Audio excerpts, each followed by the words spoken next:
গোপন সংবাদের ভিত্তিতে একটি আবাসিক হোটেলে অভিযান চালিয়ে ৭ জন নারী ও ৭ জন পুরুষকে আটক করেছে জেলা গোয়েন্দা পুলিশ। ২৫ জুন বৃহস্পতিবার দুপুরে নোয়াখালীর বেগমগঞ্জ উপজেলার বাণিজ্যিক কেন্দ্র থেকে চৌমুহনী বাজারের ডালিয়া মার্কেটের ৫ম তলায় অবস্থিত হোটেল রাজে এ অভিযান পরিচালনা করা হয়। অতিরিক্ত পুলিশ সুপার আবু তৈয়ব মোহাম্মদ আরিফ হোসেন অভিযানের বিষয়টি নিশ্চিত করেছেন। তবে আটক ব্যক্তিদের নাম পরিচয় প্রকাশ করেনি পুলিশ। পুলিশ ও স্থানীয় সূত্র জানায়, দীর্ঘদিন ধরে ওই আবাসিক হোটেলে অনৈতিক কর্মকাণ্ড পরিচালিত হওয়ার অভিযোগ ছিল। স্থানীয়দের এমন অভিযোগের ভিত্তিতে গোপন সংবাদের উপর নির্ভর করে বৃহস্পতিবার দুপুরে সেখানে অভিযান চালায় জেলা গোয়েন্দা পুলিশ।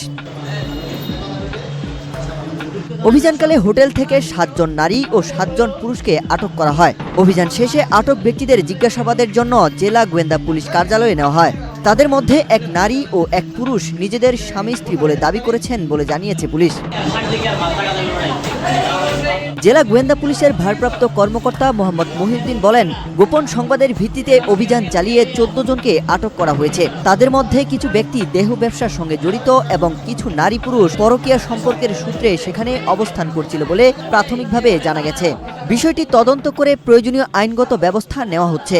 বেগমগঞ্জ উপজেলার চৌমুহনী বাজারস্থ বিভিন্ন আবাসিক হোটেলে অসামাজিক কার্যকলাপ চলে, এই ধরনের তথ্যের ভিত্তিতে আজকে দুপুরবেলা আমরা অভিযান পরিচালনা করি। তার মধ্যে ডালিয়া সুপার মার্কেটের ৫ তলায় রাজ হোটেল, ঢাকা হোটেল এবং 7 স্টার হোটেল, এই 3টি হোটেলে আমরা অভিযান পরিচালনা করি।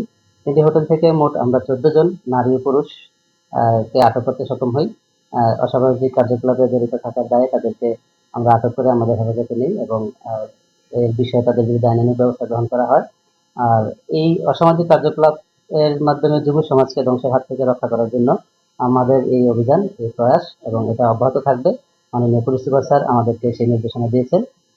আর এই অভিযানের সময় একজন হোটেল স্টাফকেও আমরা আটক করেছি, যারা পেশাদার কিছু মহিলা এনে অসামাজিক কার্যকলাপ করায় বলে তার বিরুদ্ধে অভিযোগ ছিল।